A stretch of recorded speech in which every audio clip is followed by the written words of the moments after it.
Strength worn thin. That's a pretty intense phrase.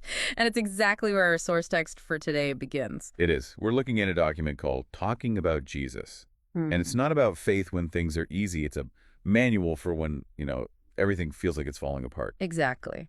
So for this deep dive, our mission is to unpack how this source defines grace and how it suggests you can move from bitterness to surrender, especially when your prayers seem to go unanswered. And it really starts by flipping our whole idea of trust on its head. It does. I think most of us, we think of trust as something you do, like flexing a muscle through willpower. Mhm.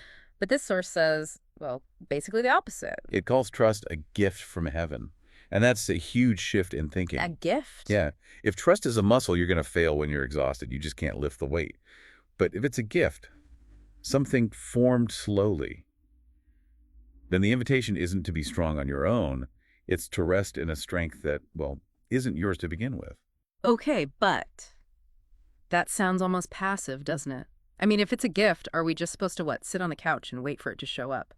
The text also calls it a daily choice. Right. And that's the core tension, isn't it? It seems like it. How do you square gift with choice? Well, the way the text frames it, the choice isn't about manufacturing the feeling of trust. The choice is just to receive the gift. It admits this is simple when life is good. The real test is when you hit what it calls the silence.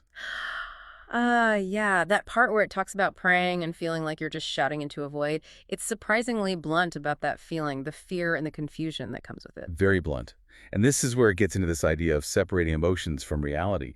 The core argument is that God's grace is objectively sufficient. Sufficient. Yes, and that sufficiency is a fact that exists completely separate from your feelings about it. So you can be feeling terrified, completely empty, and the grace is still, legally binding. That's a great way to put it, actually. Yeah. Yes. The text says even when worship feels totally dry or God feels a million miles away, you have to remember, he hasn't moved an inch. It's about clinging to the promise, not the feeling of the promise. But isn't there a danger there of just repressing how you feel? Just slapping a smile on and pretending you're not in pain? Not at all. And it's very clear about that. It warns that pretending you're fine is dangerous. It doesn't want you to be fake. But it draws a really hard line between acknowledging pain and your reaction to that pain. The warning against bitterness. Exactly, because bitterness hardens the soul and clouds spiritual vision. You get so focused on the rough road, you can't see the person guiding you through it. Okay, so if the poison is bitterness, what's the antidote? This may be the most interesting part of the whole text. The antidote isn't happiness, it's sweetness. Sweetness. To be honest, that sounds a little weak, a bit sugary, not exactly a survival strategy. I get that. Mhm. But it's all about how the text defines it. It's not about being nice. Sweetness here is a kind of gritty surrender. It defines it as being able to look at a mess and say, Lord, I do not understand this, but I still believe you are good. Okay, so it's more of a cognitive shift then. It's not about saying, I like this. It's, I don't get this, but I refuse to let my confusion curdle into resentment. Precisely. You're allowing the confusion to exist, but you're not letting it sever the relationship. You're admitting you don't have the map.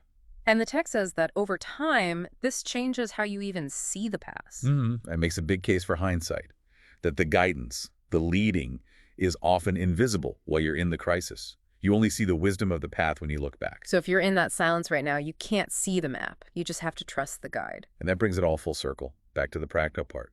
If trust is a gift, not just grit, then your whole strategy has to change. You stop trying to white-knuckle your way through tomorrow's fears. You just focus on today. Just for today.